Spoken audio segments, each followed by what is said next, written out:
right, we are back at LAK Fight Network, and joining me is Quinlan Ryan. Quinlan is looking to improve to 3-1 as amateur, as he will be taking on Michael Adams at PFC Nightmare at 100 Kellogg Lane on October 25th. So, Quinn, thanks for taking the time, and Yeah, pleasure having you aboard, man. yeah, it's great to be here. Uh, Before this interview, you kind of talked about, you were a little unsure about all this because how to work the program and whatnot because you're a bit of a farm boy. I like the comedy behind it. Yeah, Do you feel? I'm not really good with the computers and stuff and Yeah, figuring this all out. So yeah. Like let's talk outside the cage here. Do you still live on a farm? Or are you still living in the country? What's I was on my own for a bit, and then I moved back to my uncle's farm. So I've been doing that for a bit. He lets me stay there in exchange for doing chores. So it's a good deal for me. And so now I work, go home, work some more, and then train, and then work some more. So no rest Yeah. to me. Well, I can only imagine, yeah, like that's working on a farm and living on a farm is seems like a bit of a workout itself. So do you feel like that you kind of get advantage of maybe helping out with when you need to cut weight or anything like that?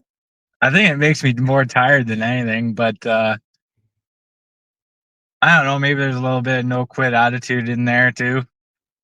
Um, Yeah, it takes a lot to make me stop working. So yeah, for sure.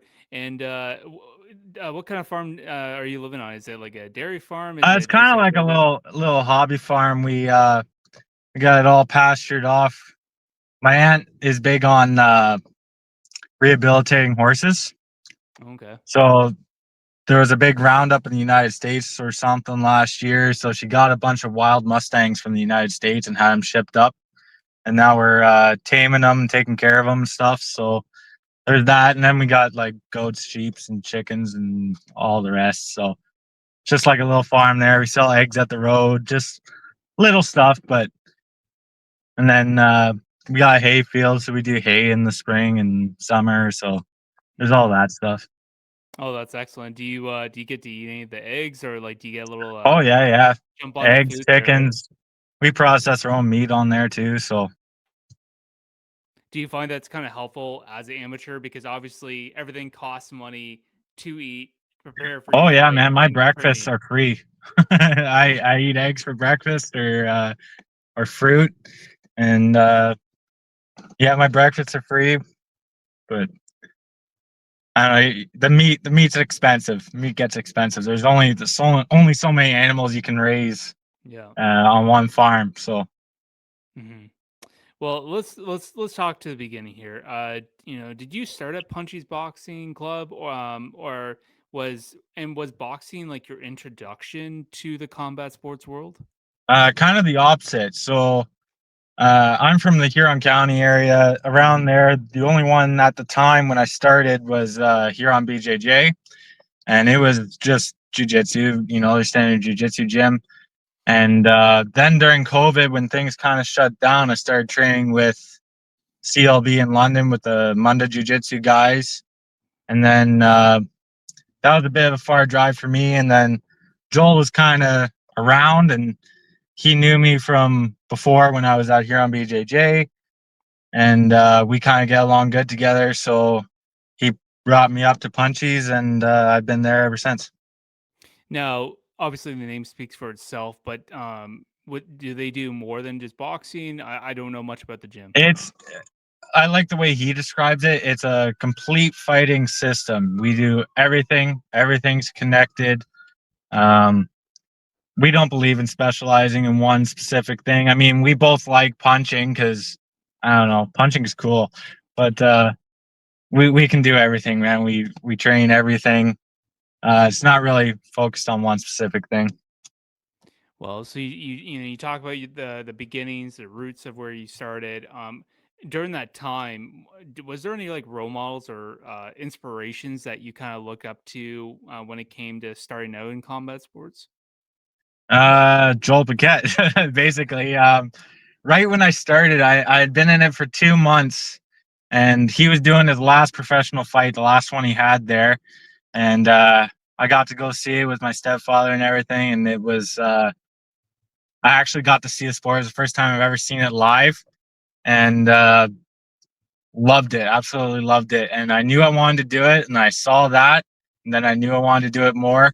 And just being around them, like I used to stay late and mop the mats just to listen to him talk to fighters and explain things. And uh, I just always wanted to be around. He was always good enough to give me every shred of knowledge I needed.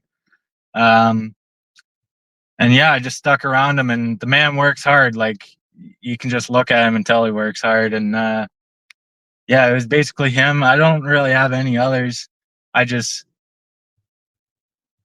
I don't know. Well, a lot of fighters I've talked to actually don't like to really watch fights. Are you a fight fan by chance? I'm a fight fan. I don't keep up with a lot of it. I'll watch interesting cards or interesting fights. But I really don't have time. I'm also a Leafs fan, and I don't have time to watch the Leafs and stuff. I'm too busy working, to be honest. Well, you won't miss much when it comes to April and May, so we're covered there. No. um, no, you've kind of talked about you obviously you have your job, you have your training on the side, and then you got the farm life. How do you kind of balance that kind of lifestyle? Is there something that you Um, do? nope.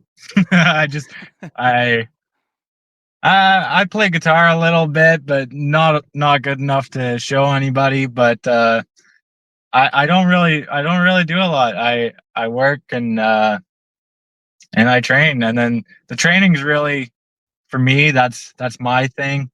Um, it lets me have something to look forward to after work, and it's kind of weird. People laugh at me all the time because uh, I work all day just to go and work out. But that's I think that's the way most fighters are. Well, and I think like it's the hard work that pays off, Yeah. and as you progress to perhaps the pro scene. Like as an amateur, I think this is the time where you're trying to find out what works, what doesn't, and obviously all the extra things that you got to put in as an amateur. But what does your training camps look like? Like, what does training look like in general for you in a typical night or day? Well, at Punchy's, like Joel Joel Paquette, he also works a blue collar job, and so he also works a lot of hours. Hmm. And so we try to meet up as often as we can, but it's not always as often as we should. And so I kind of become in between times where he's not available. I kind of become a bit of a mercenary. I'll go around to different gyms. I'm the king of the drop-in fee, and I'll just go to wherever has the best class that day, and just try to train with everybody. I try to get as many different looks as I can. Um, and otherwise, it's just sometimes I don't do a drop in. I just work out at home, and I have a bag hung up there, and I just do that and try to focus on cardio and stuff. But yeah, my training's very all over the place. I train in a lot of different places, and some people recognize me, some people don't for that. I'm just the guy that shows up one day, and then you don't see him for 2 months. But uh, some people think I don't train that often because of that, but I do. I just am training in so many different places. You won't see me for a while. So For sure. Now you fought mainly at welterweight in addition to this bout, and then obviously with middleweight. Do you feel better at 170? I feel quicker. I feel stronger at 185, but that kind of just makes sense, doesn't it? Hmm. I don't know. Again, I was a lot smaller back then. Like that was 2-ish years ago. I was fighting at welter, and I don't know. I kind of filled out a little more with working out more consistently, and now I'm up to 185, and that's where I am right now. Hmm. Now, this fight, as far as I'm concerned, is scheduled at 170. Is that correct? I would believe it's at 185. Okay, the internet lied then. uh, you've had a Either way, chance. I could do both. So it's just Yeah, one's more work. yeah, for sure. You've had a chance to fight under, this promotion in Montreal Fight League. What's something that I know the travel might suck, but what's something that you've really enjoyed or valued about both promotions? Uh, the travel with my boys up to Montreal was pretty cool. Getting to sit together really feels like you're heading to war, right? There's that Yeah. anticipation growing as you cross the border and as you get closer to Montreal and all that. So that's pretty cool. It was cool, like a car full of us guys were just going up to do a fight. There's a bit of testosterone that starts pumping in there.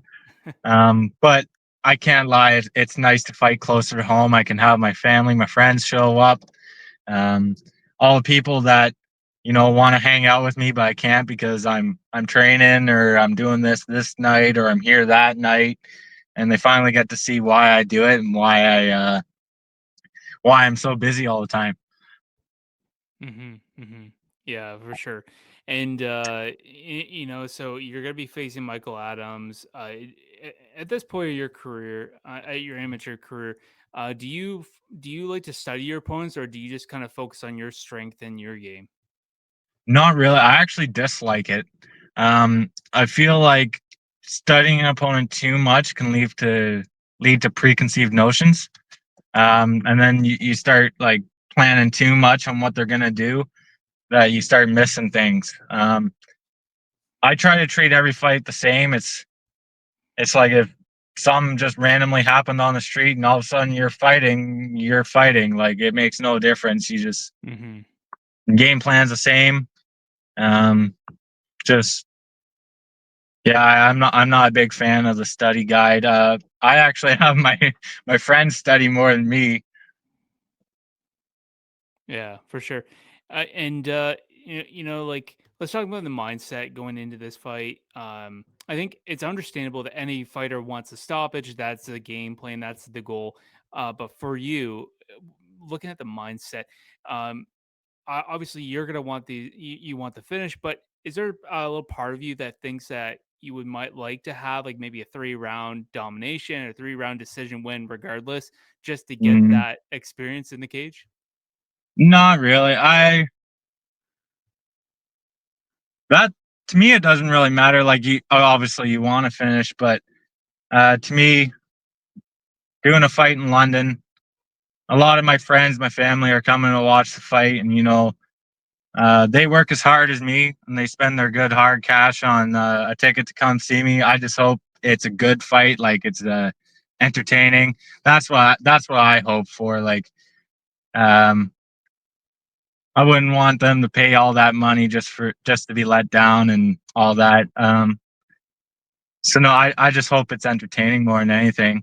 Um, for my sake, I hope it finishes quick, just because um, being gassed out kind of sucks. So 3 rounds, 3 rounds. Why do 3 rounds where you can have an entertaining fight in one? Is my view. For sure. But is there things that you do, obviously, like, is there certain cardio regimens that you work on to help you last those 3 rounds if it went to the third round? We're a big fan of punchies of sprinting stairs. It's kind of a little inside joke of ours. But up by where we train in Goderich, there's the stairs going up the main beach, and we'll run those quite often. If you're ever at the beach there and you're going down around 6 o'clock ish, you'll see me and him running up and down stairs, up and down stairs. Like I'd be happy never to see another pair of stairs in my life. Well, I'm sure that's not gonna be the last one for sure. How do you surround yourself with like support? Like coaches, teammates, your family, friends. Where do you see your supports come from the most? Honestly, my sponsor Laporte always brings a bunch of guys. They're great guys, and I don't know. As soon as you tell someone you're a fighter, people, like, if they don't know any other fighter, they kind of jump on your cause. And I don't know. I'm around people and they know I fight, and then they just sort of rally around you, I guess. I don't really go looking for people. People just kind of find me. Um, I'd even go as far as say as I get adopted by people. But yeah, I don't know. Do you have like that one person in your life, or do you have that one person, just that acquaintance that you run into and they say, "Hey, you're a fighter. Can you like punch me in the face or something?" You just like hit me. Uh, yeah, I had that one time. There's one time I was up at my buddy's wedding, and there happened to be a bet. Someone thought they could last more than 5 seconds or 10 seconds in a choke or whatever it was. We were all drinking. And so we put a chair in the middle of the dance floor, and I put him in a rear naked. And timer came out. They said go. He was out in 4.3, and I won a $20 on a bet. So that's my little party trick. So yeah, that does happen. You know, you got guys running around, but everyone loves it. Like especially now that MMA is becoming more mainstream. You know, Yeah, um, people are less nervous or apprehensive about it. They just, I don't know, the excitement goes around. well, the last thing is they're not walking by some giant like marker and they're like, "Are you gonna like kill me?" Or like, Yeah, like now I think MMA has become so mainstream that you can be anybody and have a passion to go into it, and you don't have to be this big scary guy to be walking around, I guess. I do think some people are surprised that people who can fight like that are just around them like normally. Like you'd never know. You'd Yeah, never know unless you actually seen them in there. And I think that's sometimes surprises people, but for sure. Now, I want to ask, after the fight. I think a lot of fighters like to have something to eat. What's your go to, or what are you looking forward to eating after this fight? Eden, oh man, I love food. Um, my girlfriend's chicken fajitas. She makes great chicken, and I guess I eat that now anyway. But that's my big one. I don't eat a lot of junk food or anything like that. So No um, Halloween candy after the fight? no, I don't ever You're eat not candy, in the man. spirit at all. Okay. I honestly I eat the same out of camp as I do in camp almost. Like meat, rice, vegetables. That's I was raised on a farm, man. Like that's kind of my Mhm. thing. We didn't really do candy growing up. So Well, I always remember during my prep, there was a difference between eating plain chicken, rice, and broccoli than, doing like chicken fitas where you got your sauces and you got your dirty stuff that go in there. So yeah. Um it's always that first beer with the boys afterwards that I really yeah, love. The first crushing a drink with the boys right after. Just nothing hits the same. for sure. Now, your short-term goals. What are some of the goals that you have set for yourself, maybe inside or outside the cage this year for the rest of the year? Um Inside, outside the cage. I just started a new job, so I don't know. I'm learning a lot of stuff at this new job. It requires some different skills than what I'm used to. So just becoming more competent in what I do, learning a lot.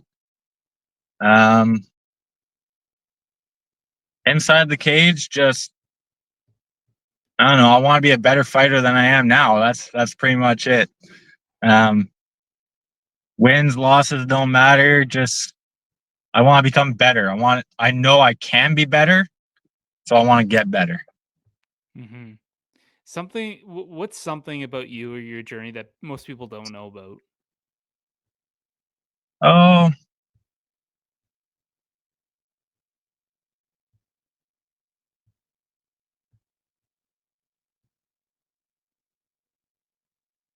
I don't know. Usually when people ask me things, I tell them. I don't know if there's Or like, do you have like a hidden talent or something that people would be really surprised by?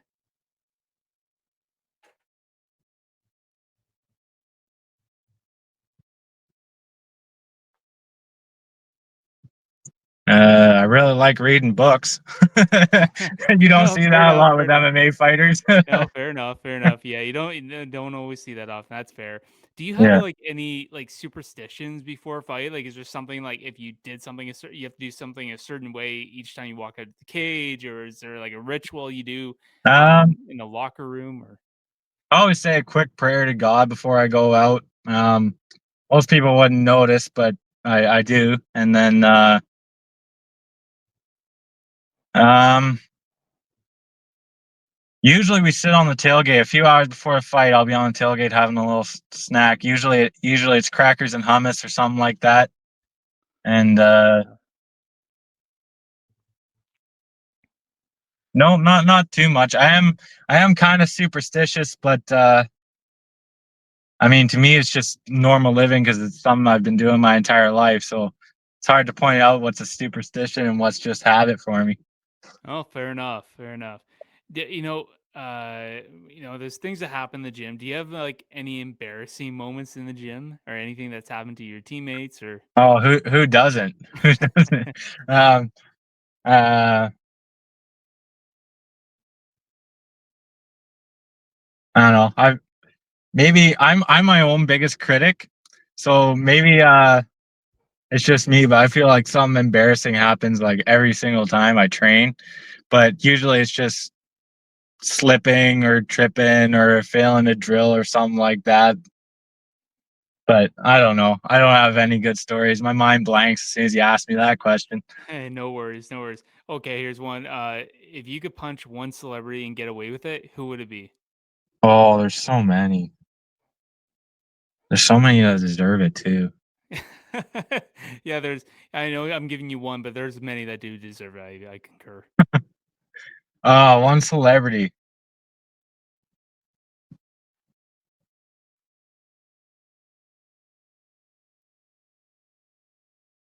I don't know, man. I'm not a fan of most politicians. It'd probably be a politician, to be Fair enough. honest. I don't think many Canadians would disagree with you on that. No, I don't think so either. What would who's got a better trash talk, you or your coach? Oh, my coach easily. I am not good at trash talk. I am I am known for being way too nice most of the time. Hmm. I can't trash talk for shit. Yeah, even during a fight, you just stay in the fight and say, "Good job, I buddy." am more likely to encourage my opponent than I am to trash talk, to be honest with you. Oh, fair enough, fair enough. I have no hate in my heart really for anybody. Well, maybe you'll just have to find that one opponent that really pisses you off, and you'll just have to come up scrummage up with something. Yeah, I don't know if I even can. I'm not that witty. So, that's my problem. I don't have the confidence for it. Like, if you wanna trash talk, you gotta believe 100% what you're saying, otherwise it doesn't come across as genuine, and, Hmm. I just don't. Like I said, I'm my own biggest critic. Like, I'm more likely to criticize myself than anyone else, so No, that's all right. That's all right. You know what? That is a good piece of advice for any fighter coming up, or any fighter in general. Like, don't you should probably shouldn't speak something unless you really truly believe it. yeah, like, Um, it just I hate people that try to force it too much, like, mhm. you obviously don't believe that yourself, man. So why are you saying it? Like, No, and if you want to see something for us, you got to watch BKFC. The press conference today, it was with Mike Perry and Conor McGregor. I was a oh little crazy, a little crazy. So, yeah, um, they're always crazy though. They make a lot of money off it, so no hate towards them. But you know, for sure, for sure. But all in seriousness, Quinn, it's a pleasure to have you back on here. And again, thank you for taking the time. I know you just got off work, so I appreciate yeah, it. And just good luck on October 25th. And hopefully we get to talk again soon. thanks, man. I've never been interviewed before, so this was a learning experience. No worries. But it was fun. I've never talked about myself this much before, really. So, And the floor is yours if you have any shout outs or sponsor you like to shout out to. shout out to my Laporte boys. Always big supporters of mine. They're loud at events. They party hard. They love life.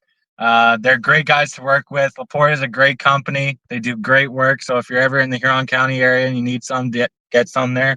Sign guys, they do all my banners. They used to train at the gym with me. They do great work. And thanks to my coach, Joel Paquette, who inspires me to keep getting better. The man is the hardest worker I know, and he's the reason I'm here doing this today.